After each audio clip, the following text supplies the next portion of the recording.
everybody. I'm Nitish and you are watching your own YouTube channel, The Legal Baba. So today we are going to discuss about the legal terminology related to law and the meaning of that legal terminology that deals in everyday and every topic of law. So let's start the video and understand the legal terminology. So first one is the act of God. What it says? Act of God is the term that have the meaning an inevitable accident in one which could not be possibly prevented by the exercise of ordinary care, caution and skill, and hence it does not apply to anything which either to the parties might have avoided. So क्या कहता है ये? Inevitable accident है. कैसा accident है? Inevitable. That is the act of God. क्योंकि क्या है यहाँ पे, ये इसको रोका नहीं जा सकता है. ये कौन करते हैं? निर्माता. इसका सृष्टि के रचना जो किए हैं वही इसके निर्माता है और वही एक्ट ऑफ गॉड करवाते हैं. So it is an inevitable accident in which could not be possibly prevented by the exercise of ordinary care. तो इसको रोका नहीं जा सकता. कोई भी ऑर्डिनरी केयर लेने से इसको रोका नहीं जा सकता. कोई भी कॉशन लेने से इसको रोका नहीं जा सकता. नो स्किल एंड हेंस, और कोई भी स्किल अगर आप यूज कर रहे हैं तो भी इसको रोका नहीं जा सकता. And hence it does not apply to anything which either to the parties might have avoided. तो इसको क्या है? It does not apply to anything. कोई चीज़ में ये अप्लाई नहीं होगा. किस में नहीं अप्लाई होगा? Either to the parties might have avoided. तो जो पार्टीज में इन्वॉल्व है अगर उसको हम लोग चाहेंगे बचाना तो इसमें एक्ट ऑफ गॉड है. There is no such circumstances that can be allowed to act inevitable accidents. So an act of God is defined as a direct, sudden and insanely violent, natural and irresistible act of nature, one which could not be by any amount of care would have been foreseen. तो ये क्या है? एक तरीके से act of God है. और ये किस तरीके से डिफाइंड होता है? तो ये डायरेक्ट होता है, सडन होता है, इनसेन वायलेंट होता है, नेचुरल भी हो सकता है और इरेसिस्टिबल एक्ट ऑफ नेचर भी हो सकता है. यानी कि क्या है? कभी भी आ सकता है, कोई भी वक्त आ सकता है, बहुत ही वायलेंटली आ सकता है, नेचुरल एक्ट होता है और इरेसिस्टेबल एक्ट होता है. यानी कि इसको बचाया नहीं जा सकता, रोका नहीं जा सकता है. One which could not be any amount care would have been foreseen, और इट हैज़ बीन फोरसीन. तो ये हो सकता है पहले नहीं देखा गया हो, या अगर देखा भी गया हो तो क्या है कि इसको रोका नहीं जा सकता है. And could not be avoided by any amount of care by any individual. तो कोई भी केयर आप ले लें, इसको रोक नहीं सकते हैं. So the cases related to act of God. So case law, Sridhar Tiwari versus UP State Road Transport Corporation SRTC. In this case, a bus of UP SRTC was traveling through a village where a cyclist had suddenly out of nowhere come in front of the bus, and in order to save that cyclist, the driver applied the brakes, as a result of which the bus skid on the roads as the surface of the roads was wet at that time and its rear portion struck against the front portion of the bus number USA 8037. Here the defendant was not held liable as it was the sheer case of unevitable accident. तो ये कैसा था? अनइविटेबल accident था. यहाँ पे क्या हो गया था? ये बहुत ज़्यादा बारिश हो रही थी, वेट था रोड, और नोवेयर कहीं से भी सडनली क्या हो गया था? एक बाइसाइकिल वाला आ गया था, उसने ब्रेक अप्लाई किया था लेकिन कहीं से उसके चक्के के नीचे आ गया था और जो कि इसको रोका नहीं जा सकता था. तो इसको कैसा माना गया? It is a kind of a act of God. तो यहाँ पे उसे सजा नहीं मिली थी. Now, affidavit. Affidavit means an affidavit is a willingly made declaration in writing signed by the deponent person making the affidavit and accompanied by an oath vis-a-vis the authenticity of the content. ठीक है, तो ये क्या होता है? willingly made declaration है. कैसा है? खुद से किया हुआ एक डिक्लेरेशन है. कैसे डिक्लेरेशन है? राइटिंग में डिक्लेरेशन होना चाहिए. किसके द्वारा साइन होना चाहिए? साइन बाय डिपोनेंट, जो उसको बनवा रहा है, person making the affidavit, and accompanied by the oath. तो वहाँ पे ओथ में भी क्या होना चाहिए? उसका साइन होना चाहिए vis-a-vis the authenticity of the content. तो जब ये अगर एक तरह का एफिडेविट बनाते हैं तो इसमें जो बनाने वाला है, जो बनाने वाला, जो लिखने वाला है, वो क्या करेगा? अपना साइन करेगा, ओथ देगा और उसमें भी साइन करेगा. So affidavit has its roots from the Latin word which literally means the pledge one's faith. तो इसका लिटरली मीन्स क्या होता है? एक तरह का लैटिन वर्ड है और इसका मतलब होता है प्लेज वंस फेथ. अपने द्वारा क्या है? वो कोई ना कोई अधिकृत प्लेज देगा और अपने फेथ के अनुसार देगा. So it is to be signed and witnessed vis-a-vis the genuineness of the affiant signature और हिज आइडेंटिटी। अब क्या है कि वो साइन करेगा और कुछ विटनेसेस के सिग्नेचर होंगे और वो अपना एफिडेंट सिग्नेचर करेगा, अपना आइडेंटिटी को प्रूफ करेगा उस एफिडेविट में बाय अ नोटरी अथॉरिटी। और इसको कौन प्रूफ करवाता है? Notary authority. वहाँ पे क्या करेंगे? वो साइन करते हैं और क्या करते हैं? उसको मान्यता देते हैं। So it is also sign without any cross examination by the affiant. तो जब अगर ये साइन होता है तो there is no any cross examination held by the affiant. तो क्या होगा कि कोई क्रॉस एग्जामिनेशन नहीं होता कि ये एफिडेविट क्यों बना रहे हैं या इसका क्या ज़रूरत है, वो जिस कारण से बनाता है उसको बना दिया जाता है।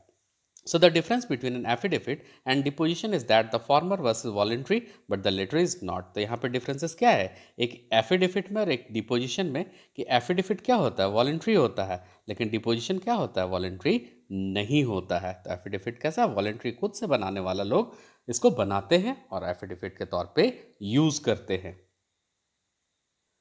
तो चलिए एफिडेविट को दूसरे तरीके से देखते हैं। So another way to think of the affidavit is a sort of written court testimony. तो कैसा होगा? Sort of a written court testimony होगा, कि कोर्ट्स के द्वारा बनाया हुआ एक टेस्टिमोनी है जिसमें साबित होता है कि आपने कुछ ना कुछ उसके बारे में जिक्र किया है, जिससे बात को आपको एफिडेविट करवाना है। Where in a court of law you are required to place your hand on a holy book and swear that you are telling the truth and nothing but the truth। अब क्या है कि अगर court में आप होंगे तो यहाँ पे क्या होगा कि आपको होली बुक पे क्या कराया जाएगा? कसम खिलाया जाएगा और आपको कहा जाएगा कि आप जो भी कह रहे हैं सच कह रहे हैं, सच के सिवा कुछ भी नहीं कह रहे। Similarly on an affidavit you do this in writing. तो अगर एफिडेविट बनाते हैं तो इसको सिर्फ और सिर्फ राइटिंग में लिखते हैं यही चीज़ को। So you are under oath but your testimony is on paper.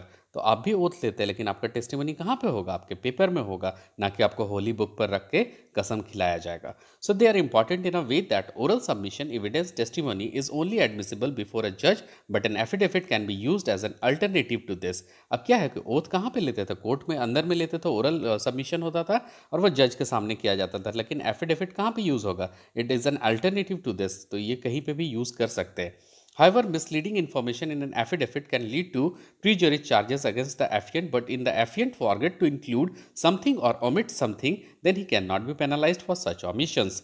अब क्या है कि एफिडेविट में अगर कोई गलती करते हैं, कुछ मिसलीडिंग इन्फॉर्मेशन देते हैं, उसके लिए they are liable for the charges. कुछ भी उस पर चार्ज लगा के और उन पर क्या करा जा सकता है? कार्रवाई की जा सकती है। लेकिन अगर यहाँ पे कहता है कि एफिएंट अगर फॉरगेट कर जाता, कुछ भूल जाता उसमें लिखने के लिए, कुछ अगर ओमिट करता है, कुछ गलती कर देता है, तो उसके लिए उसको पेनल्टी या ओमिशन का चार्जेस नहीं लगेगा।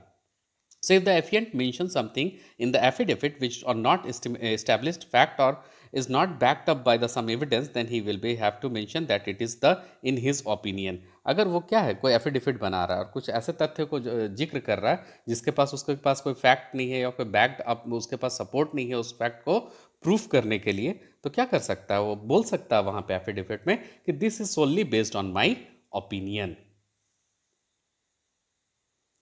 Now, case related to affidavit. So, the law of affidavit in India is governed by section 139। तो ये कौन सा सेक्शन में गवर्न होता है? Section 139 order 19 of the code of civil procedure and order 11 of the supreme court rules. तो कहाँ कहाँ पे ये गवर्न होता है? तो सेक्शन 139 में होता है।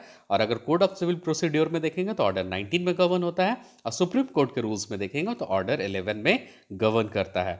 So, judiciary at many instances have upheld the importance of the veracity of an affidavit by the virtue of his aforementioned rules and sections। तो यहाँ पे जुडिशियरी क्या करता है? बहुत सारे इंस्टेंसेस, बहुत सारे देखने के जब तथ्य को देखता है तो ये क्या करता है? Importance of the veracity of an affidavit of his aforementioned rules and sections. तो जो भी यहाँ रूल्स एंड सेक्शंस है उसी के अंतर्गत इसको जांचा जाता है और परखा जाता है। So, in 1910, the cases related to the affidavit. So, in this case, in 1910, Calcutta High Court, in the case of Padmavati Designs versus Rasik Lal Dhar, adhered strictly to Order 19 Rule 3 of the CPC and laid down that every affidavit should clearly express how much is a statement of the affiant's knowledge and how much is a statement of his belief। तो अब यहाँ पे देखा गया था किसके अंतर्गत? तो ऑर्डर 9 रूल 3 के अंतर्गत सीपीसी का यानी कोड ऑफ सिविल प्रोसीड्योर का। और यहाँ पे बोला गया laid down that every affidavit should clearly express how much a statement of the affiant knowledge and how much a statement of his belief. तो यहाँ पे देखा गया था कि स्टेटमेंट जो एफिएंट जारी कर रहा है उसमें एफिएंट का नॉलेज कितना है और उसका बिलीफ कितना है वहाँ पे मेंशन होना चाहिए था। And the grounds on belief must be stated with sufficient particularity to enable the court to judge whether it will be correct to rely on such belief. तो अब कोर्ट वहाँ पे जांच करेगा और उसको देखेगा कि इस पर रिलाई करना चाहिए, जो फैक्ट और बिलीफ अगर कोई डिपोनेंट का है, या फिर उस पर बिलीफ पे नहीं रहना चाहिए, जो बोल रहा है वो झूठ है, वो कोर्ट तय करेगी। लेकिन एफिडेविट क्या करेगा, एक डिपोनेंट बनाएगा और कोर्ट में सबमिट कर सकता है। Now the next term is the amicus curiae. So literally friend of the court. Amicus curiae का मतलब क्या है, फ्रेंड ऑफ द कोर्ट। किसका दोस्त है, कोर्ट का दोस्त है। So a person with a strong interest in a views on the subject matter of an action but not on a party to the action may petition the court for permission to file a brief ostensibly on behalf of a party but actually to suggest a rationale consisting with its own views। तो person कैसा होगा, strong interest वाला होगा, और उसका views भी क्या होगा, स्ट्रॉन्ग होगा। किसके ऊपर, सब्जेक्ट मैटर के ऊपर, उस जो एक्शन ले रहा है या फिर जो पार्टी के लिए जो एक्शन ले रहा है। और may petition to the court for permission to file a brief. और ये क्या कर सकता है, पिटीशन कर सकता है किसको, कोर्ट को। किसके बिहाफ में, तो अगर पार्टी है उसके बिहाफ में, for the permission to file a brief. अगर कोई ब्रीफ अगर जारी करना है, उसको फाइल करना है, तो वो भी कर सकता है एमिकस क्यूरी के द्वारा।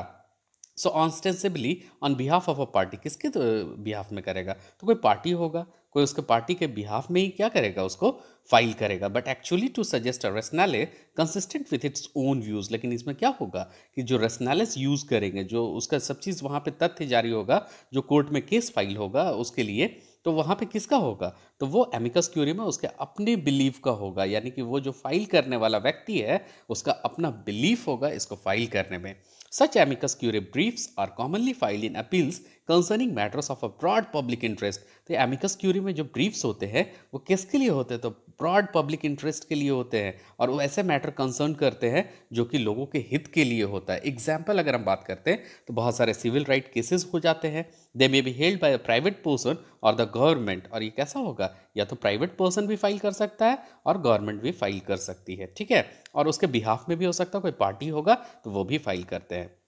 So in appeals to the US Court of Appeal, an amicus brief may be filed only if accompanied by writing consent to all parties or by leave of court granted on matter or the request of the court। अब क्या है कि US court files में अगर देखेंगे तो amicus brief क्या होता है, filed only with the accompanied by writing through consent of all parties. तो सब पार्टीज का consent लिया जाता है तब इसको फाइल किया जाता है। और by leave of court granted on motion और at the request of the court.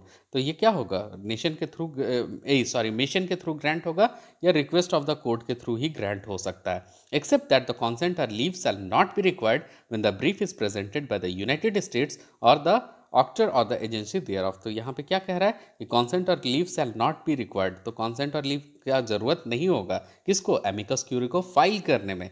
कब नहीं जरूरत पड़ेगा, जब यूनाइटेड स्टेट्स या वहाँ पे जो ब्रीफ प्रेजेंट कर रहे हैं वहाँ पे क्या होगा कि एजेंसी देयर ऑफ, अगर वहाँ पे अगर इसको मान्यता मिल जाती है तो इसको क्या करना पड़ेगा, कोई भी यहाँ पे फाइल करना नहीं पड़ेगा, कोई तथ्य बताना नहीं पड़ेगा, और ये क्या होगा, अपने आप फाइल हो जाएगा through the help of amicus Curie. और कैसे कैसे मैटर फाइल होंगे, तो सिविल राइट्स के केसेस फाइल हो सकते हैं, पब्लिक इंटरेस्ट हो सकता है। तो अगर हम लोग लिटिगेशंस भी देखते हैं तो कहीं ना कहीं एमिकस क्यूरी के दायरे में आता है, और ये पब्लिक पार्टीज भी फाइल कर सकती है, और through the help of government ये फाइल किया जा सकता है। लेकिन हित किसका होना चाहिए, तो ब्रॉड हित होना चाहिए पब्लिक का। तो अब एमिकस क्यूरी करेगा क्या, so amicus curiae educate the court. Court को क्या करेगा, एजुकेट करेगा। किस चीज पे एजुकेट करेगा, so on points of law that are in doubt, gathers और ऑर्गेनाइज इंफॉर्मेशन और raises awareness about some aspects of the case that the court might otherwise miss. तो ऐसे ऐसे पॉइंट्स पे बात करेगा जो कि क्या है, कोर्ट उसके लिए लॉ वहाँ पे डाउट करता है कि उसके पास ज़्यादा इन्फॉर्मेशन नहीं होते। तो इन्फॉर्मेशन गैदर करने के लिए, ऑर्गेनाइज करने के लिए, कोर्ट के डाउट को क्लियर करने के लिए, फिर इन्फॉर्मेशन को ऑर्गेनाइज करने के लिए। और दूसरी बात है कि raises awareness about some aspects of the case. तो बहुत सारे एस्पेक्ट्स ऐसे होते हैं जिसके बारे में कोर्ट अवेयर नहीं होता है। तो उस तरह के बातों को, तथ्यों को लाने के लिए हम लोग क्या करते हैं, एमिकस क्यूरी का प्रयोग करते हैं और कोर्ट के सामने तथ्यों को प्रस्तुत करते हैं और उनके संज्ञान में लाते हैं। And that the court might otherwise miss. तो अगर कोई कोर्ट अगर मिस कर रहा है तो इससे एमिकस क्यूरी के द्वारा उनके जहन में लाया जाता है। So the person is usually but not necessarily an attorney and is usually not paid for her his expertise. तो ये पर्सन क्या होगा, यूजुअली और नॉट नेसेसरीली, मतलब हो सकता है या फिर नहीं भी हो सकता है। अटॉर्नी हो सकता है या अटॉर्नी नहीं भी हो सकता, कोई नॉर्मल पर्सन भी हो सकता है। और अगर अटॉर्नी भी कर रहा है तो उसके लिए उसको कोई एक्सपेंसेस पे किया नहीं जाएगा। लेकिन वो क्या है कि लॉ में कुछ ना कुछ बदलाव लाने के लिए, कुछ संज्ञान में लाने के लिए ऐसा वो खुद से भी कर सकते हैं।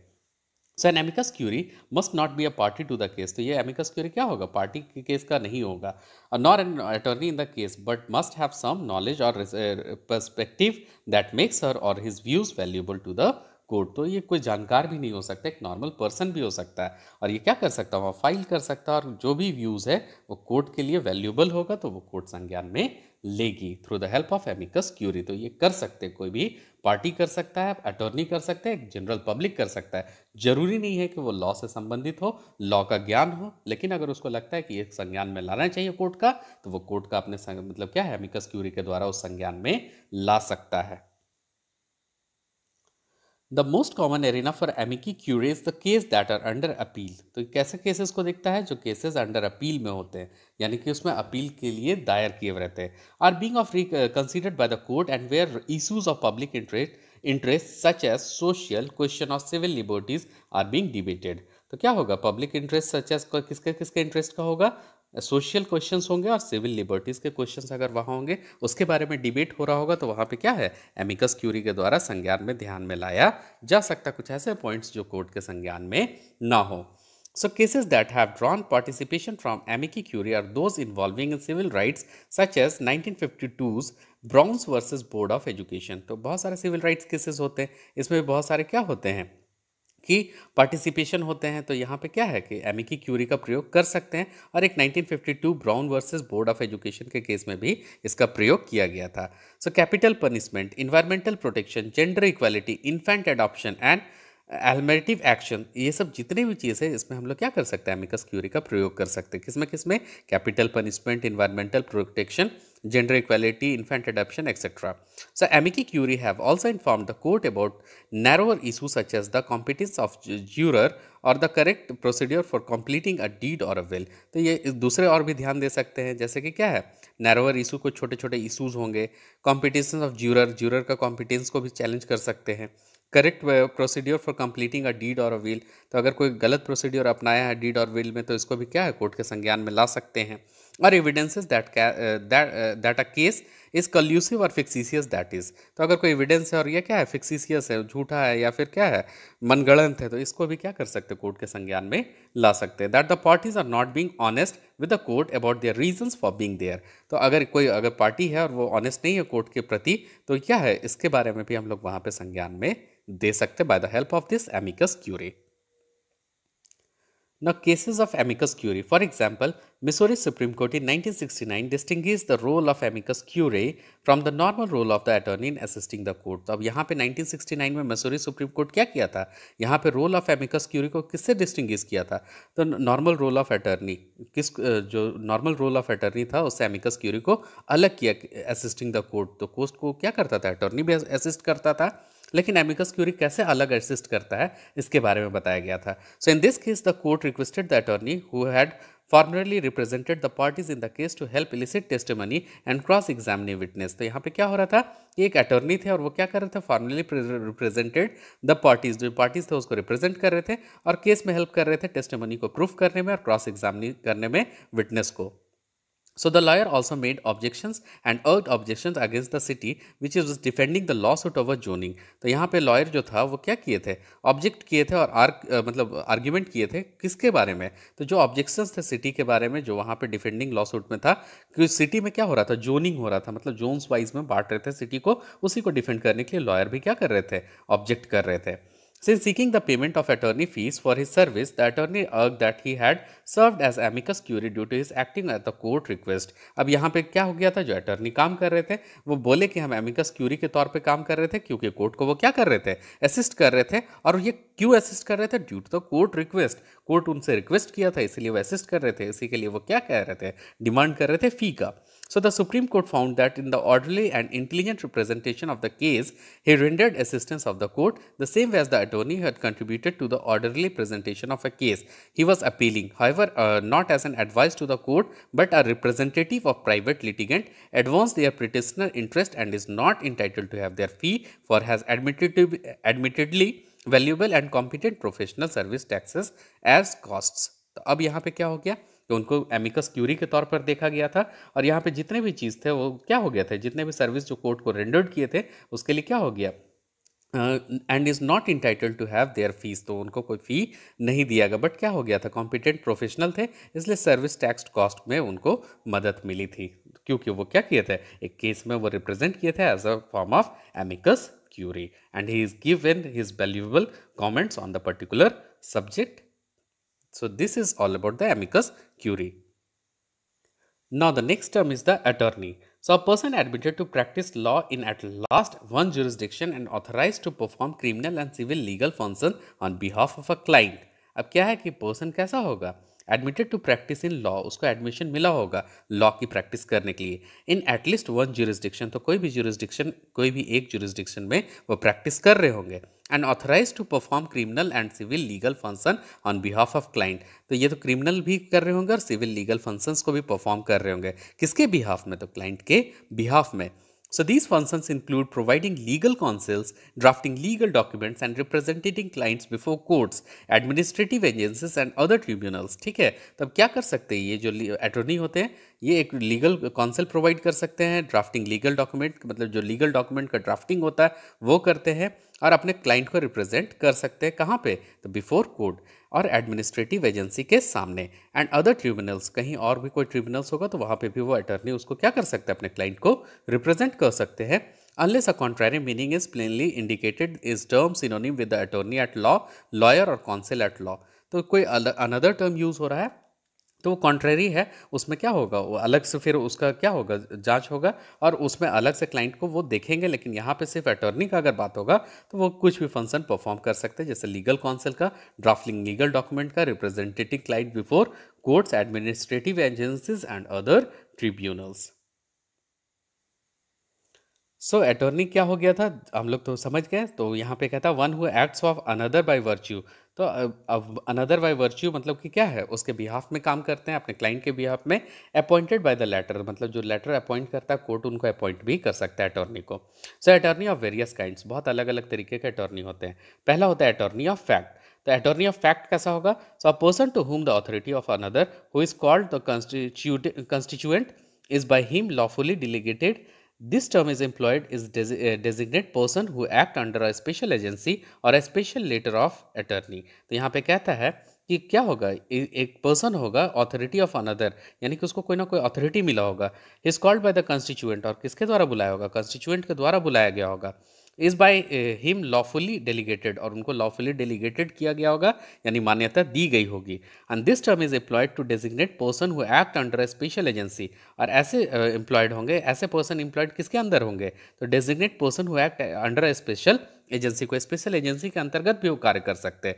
जैसे कि रेल का अगर कोई है तो रेल का एक अलग अटर्नी होगा, अगर क्या है कि जनरल गवर्नमेंट की अटर्नी है तो उसके लिए अलग होगी, तो गवर्नमेंट का जितने भी काम है वो अटर्नी देखेंगे. तो स्पेशल एजेंसी इसको क्या करती है, ऑर्गेनाइज करती है और इनको अपॉइंट करती है. और स्पेशल लेटर ऑफ अटर्नी, तो स्पेशल लेटर ऑफ अटर्नी के द्वारा भी होता है, so that they are appointed in fact term for the deed और special act is perform act to be performed but in a more extended sense and include all other agents employed in any business or to do any act of acts in a part page for another. अब क्या है यहाँ पर कि special act के द्वारा जो भी परफॉर्मेंस है अटॉर्नी परफॉर्म करते हैं, और more extended sense in include all other agents employed in business, तो बहुत सारे बिजनेस में भी क्या होते हैं, एम्प्लॉयड होते हैं, और to do act of in page for the another. तो यहाँ पे क्या है कि कुछ अलग अलग काम करने के लिए भी अटॉर्नी को बुलाया जाता. तो ये कैसे थे, तो यहाँ पे अटॉर्नी ऑफ इन फैक्ट थे, तो इनके फैक्ट के बारे में बहुत सारी जानकारी होती है, वो किसी के भी बिहाफ में कर सकते हैं.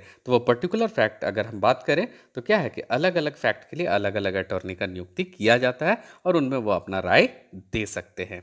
अब दूसरा होता है all person who are capable of acting for themselves and even those who are disqualified from acting in their own capacity if they have sufficient understanding as in infants of a proper age and fames covers may act as a attorney of others. अब यहाँ पे capable of acting for themselves, तो क्या है, वो खुद से अपने कार्य के लिए, मतलब कार्य के क्षेत्राधिकार में वो अपने कार्य को बखूबी कर सकते हो। And even those are disqualified for acting in their own capacity, और कुछ ऐसे लोग भी हो सकते हैं वो डिस्क्वालीफाइड होते हैं अपने एक्टिंग को परफॉर्म करने के लिए अपने कैपेसिटी के अंतर्गत। So if they have a sufficient understanding, अगर उनमें सफिशिएंट अंडरस्टैंडिंग होगा, and infants of a proper age and fames covers and acts as a attorney of others, तो क्या होगा, प्रॉपर एज कवर किए होंगे और क्या है कि वो एक्ट कर सकता है अटॉर्नी का, तो अटॉर्नी का काम करेंगे। फिर कहता है the form of appointment by letter of attorney, तो इनका अपॉइंटमेंट कैसा होता है, the form of by the letter of attorney के द्वारा इनका क्या होता है, नियुक्ति होता है। So the objection of his appointment in the transaction of some business और the constituent of the by the attorney, तो यहाँ पे ऑब्जेक्शन ऑफ अपॉइंटमेंट क्या होता है, ट्रांजेक्शन ऑफ सम बिजनेस के लिए भी किया जा सकता है और किसके लिए, कॉन्स्टिट्यूएंट ऑफ द अटर्नी के लिए, ठीक है। So the attorney is bound to fact with due diligence after having accepted the employment and in the end to render an action to the principle of the fact which he be performed for him wide agency agents authority and principal, तो क्या होगा, अपने diligence में क्या कर सकते हैं, accept कर सकते हैं एम्प्लॉयमेंट को, और ये उस एंड में क्या कर सकते हैं, अपने फैसिलिटीज़, अपने जो भी जो नॉलेज है उसको रेंडर कर सकते हैं, प्रिंसिपल ऑफ एक्ट परफॉर्म कर सकते हैं अपने लिए। और क्या है, वाइड एजेंसी एजेंट्स ऑथोरिटी और प्रिंसिपल, तो जो भी एजेंसी है उसके ऑथोरिटी और प्रिंसिपल के द्वारा जो भी मान्यता दी गई है उसके अंतर्गत भी ये अटॉर्नी काम करते हैं। Now, cases related to attorney. So, certain discourse between attorney and client is protected by the attorney's client privilege in the law of evidence. The client can refuse to divulge and prohibit anyone else from disclosing confidential communication transmitted to and from the attorney. तो ये क्या है, एक तरह का डिस्कर्स है, किसके किसके बीच में, द अटर्नी और उसके क्लाइंट के बीच में। और ये अटर्नी क्लाइंट के बीच में जो है ये एक तरह का प्रिविलेज है कि वो किसी चीज़ को डिस्क्लोज नहीं कर सकते हैं। और लॉ ऑफ एविडेंस कहता है कि client can refuse to divulge and prohibit anyone from disclosing confidential communication transmitted to do from the attorney. तो बहुत सारे ऐसे केस में क्लाइंट क्या कर सकता है, रिफ्यूज कर सकता है कुछ ऐसे इन्फॉर्मेशन को डिस्क्लोज करने में जो कि कॉन्फिडेंशियल कम्युनिकेशन के अंतर्गत आता हो, and transmitted to and from the attorney. Notwithstanding attorneys are permitted to make general non-privileged pre-trial statement to press if there is a reasonable likelihood that the statement will not interest with the fair trial of the otherwise prejudice the due administration of justice। तो वहाँ पे उनको क्या कर सकते हैं, जोर दे सकते हैं कि अगर क्या है ये स्टेटमेंट जल्दी इतना कारगर नहीं है इतने फेयर ट्रायल के लिए, तो वो क्या कर सकते हैं, ज़्यादा स्टेटमेंट टेस्टिमोनी को मांग सकते हैं और क्या है, क्लाइंट को फिर डिस्क्लोज करना पढ़ सकता है। लेकिन कॉन्फिडेंशियल अगर कम्युनिकेशन होगा तो वो ट्रांसमिट नहीं करेंगे। लेकिन अटॉर्नी क्या कर सकते हैं, इसको कॉन्फिडेंशियल इन्फॉर्मेशन अगर फेयर ट्रायल के लिए ज़रूरत है तो उसको डिमांड कर सकते हैं। Now the next term is the barratry. So barratry means it is a deal in the criminal law, the frequent incitement of lawsuit and quarrels that is punishable offense। तो क्या है, एक frequent incitement है, किसमें, lawsuit में है, and quarrel that is punishable offense। तो एक कैसा offense है, punishable offense है। So barratry is most commonly applied to an attorney who attempts to bring about a lawsuit that will be profitable to him or her। ठीक है, तो एक क्या है, एक तरह का कॉमनली अप्लाइड लॉ है और इसमें क्या है, attorney who attempts to bring about a lawsuit. तो जो अटर्नी लॉ सूट लाने के लिए काम कर रहे हैं वो क्या है, उनके लिए प्रॉफिटेबल भी हो सकता है, जो भी है हिम और her. So barratry is an offence both at common law and under some state statutes. तो ये क्या है, एक तरह का ऑफेंस है, कौन, बैरिटरी, किसमें, कॉमन लॉ में भी है और स्टेट स्टेटस में भी है। तो स्टेट स्टेटस और कॉमन लॉ में दोनों में क्या है, एक तरह का ऑफेंस है। So the broader common law crimes has been limited by certain statutes. An attorney who is overly officious and instigating or encouraging prosecution on groundless litigation might be guilty of common barratry under a particular statute। तो क्या होगा कि अगर कोई attorney overly ऑफिशियस होने लगेगा, किसमें, instigating और encouraging prosecution of groundless litigation might be guilt of common barratry under particular statute. तो उसमें क्या होगा, वो गिल्ट हो जा सकता है, या फिर क्या है, ये कॉमन अगर ग्राउंड होगा तो इसमें क्या होगा कि उसको मतलब बहुत तेजी से इनकरेज करेगा प्रोसिक्यूशन का, तो उसको मान्य नहीं मिल सकता है। So the requirement for the crime of the barratry is that repeated or a persistent act of litigant are performed by the accused. तो ये लगातार होने वाला एक तरह का क्या है, रिक्वायरमेंट है, किसके लिए, बैरिटरी के लिए।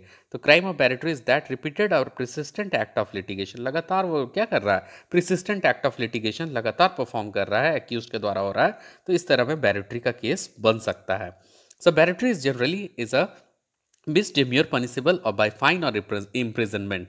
तो अगर बैरिटरी का केस बनता है, अगर लगातार लिटिगेशन मिल रहा है और इनकरेज कर रहा है प्रोसिक्यूशन को, तो इसमें फाइन भी हो सकता है या फिर इम्प्रिजनमेंट भी हो सकता है। So in this case of an attorney, disbarment is the usual punishment.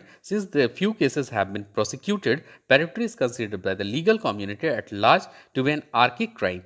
This is particularly true today due to the highly litigation atmosphere. अब क्या है कि यहाँ पे रोज रोज कोई ना कोई नया नया एटमॉस्फेयर में बैरिटरी का आपको रोल देखने को मिल जाता है। ड्यूबियस कुछ भी डाटास लेकर आ जाते हैं और फिर क्या करते हैं, वहाँ पे फाइल करते हैं। और जब फाइल करते हैं तो कोर्ट को लगता है कि कोर्ट को सिर्फ गुमराह करने की बात कही गई थी, तो इसमें क्या कर सकते हैं, फाइन भी लगा सकते हैं और इम्प्रिजनमेंट में भेज सकते हैं। क्योंकि लगातार लिटिगेशन इस तरह से प्रोसिक्यूशन को इनकरेज करने के लिए किया जाता है, जो कि फैक्ट पे बेस्ड नहीं होता है। और अगर कोर्ट को ऐसा लगता है तो फाइन भी कर सकती है या फिर जेल में भी भेज सकती है। So this is the barratry. So in maritime law, a barratry is the commission of an act by the master of mariners of a vessel for an unlawful or fraudulent purpose that is contrary to the duty owned by the owners, by which act of owner sustain injury. अब यहाँ पे क्या है, maritime law में भी बैरिटरी का use किया जाता है। यहाँ पे क्या मतलब होता है, तो इस एक तरह का एक्ट है। कैसा एक्ट है, जो master of mariners of the vessel for an unlawful or fraudulent purpose that is contrary to the duty owed by the owners. तो ऐसे लोगों के लिए जो कि ओनर होते हैं और क्या है कि वो अगर सस्टेन करते हैं इंजरी अगर कोई फ्रॉडुलेंट पर्पस के लिए, तो मैरिनर्स जो होते हैं वो अपने वेसल में इस तरह के एक्ट्स को बैरिटरी के फॉर्म में लागू करवा सकते हैं। So a form of barratry is misconduct of the master of a ship. तो ये कैसा है, एक मिसकंडक्ट है, किसके द्वारा, तो मास्टर ऑफ शिप के द्वारा। In taking commodities on board that subject the ship the seizure for smuggling. तो क्या है, कुछ कमोडिटीज ऐसे बोर्ड कर सकते हैं जिसको कि क्या है, स्मगलिंग के श्रेणी में रखा जाता हो। So it is essential in barratry that a criminal act or intent exists on the parties of the master of mariner which injures to their own benefit and causes injury to the owner of the ship. तो यहाँ पे बैरिटरी में क्या है, essential होना चाहिए, तो एक क्रिमिनल एक्ट होगा और इंटेंट एग्जिस्ट होगा यहाँ पे किसके द्वारा, the part of the master of the mariner. तो जो मास्टर है मैरिनर के द्वारा, उसके द्वारा। So which inures to their own benefit, तो क्या है, दूसरों को इंजर्स कर सकता है अपने बेनिफिट के लिए, और cause injury to the owners of the ship. तो जो शिप का ओनर है उसको भी इंजरी पहुंचा सकता है। तो ये मैरीटाइम लॉ में बैरिटरी के अंतर्गत आता है। Now, cases related to barratry. So, the Act of Congress of April 30, 790 S, Section 8 of Story Laws US 84 punishes with the death as a piracy. तो वहाँ पे क्या किया था इस केस में, act of Congress April 30, 1790 section 8 story laws US में क्या हो गया था, punishes with death as piracy. चोरी के लिए क्या किया गया था, डेथ के लिए पनिश किया गया था।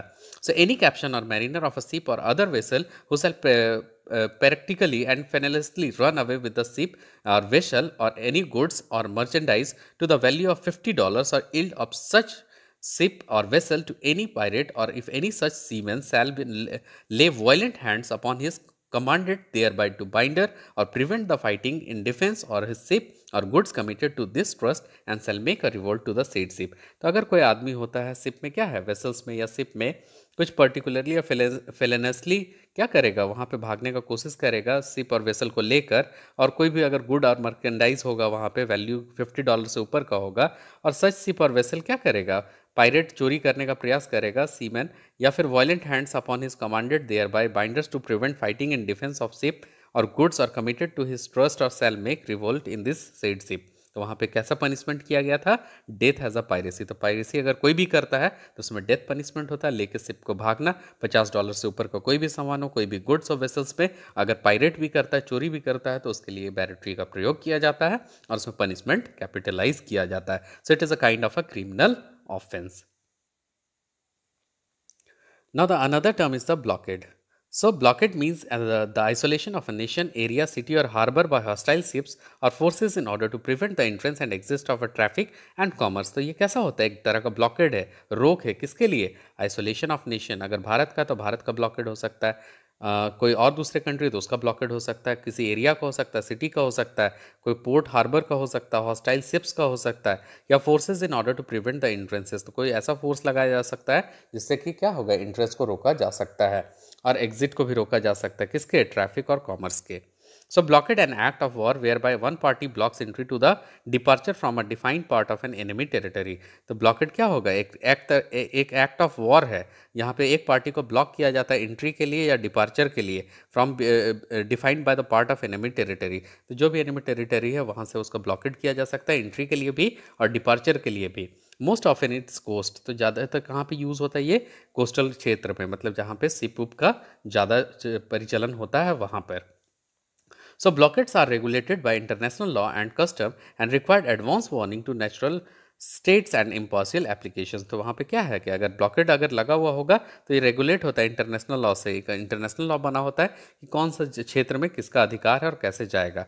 फिर वहाँ पे कुछ कस्टम्स होते हैं, रिक्वायर होता है एडवांस वार्निंग, तो वहाँ पे कस्टम्स को क्या करना पड़ेगा, एडवांस वार्निंग देना पड़ता है और उसके बाद क्या होता है, ब्लॉकेड हटता है तो एक जगह से दूसरे जगह का आवागमन तय किया जाता है। अगर ब्लॉकेड होगा और अगर कोई परमिशन नहीं होगा तो ये ब्लॉकेड लगा हुआ रहेगा और उस क्षेत्र में क्या होगा, अनाधिकृत घुसपैठ का भी मामला बन सकता है। So this is all about the today's video. So in this video we have learned the legal terminology related to law.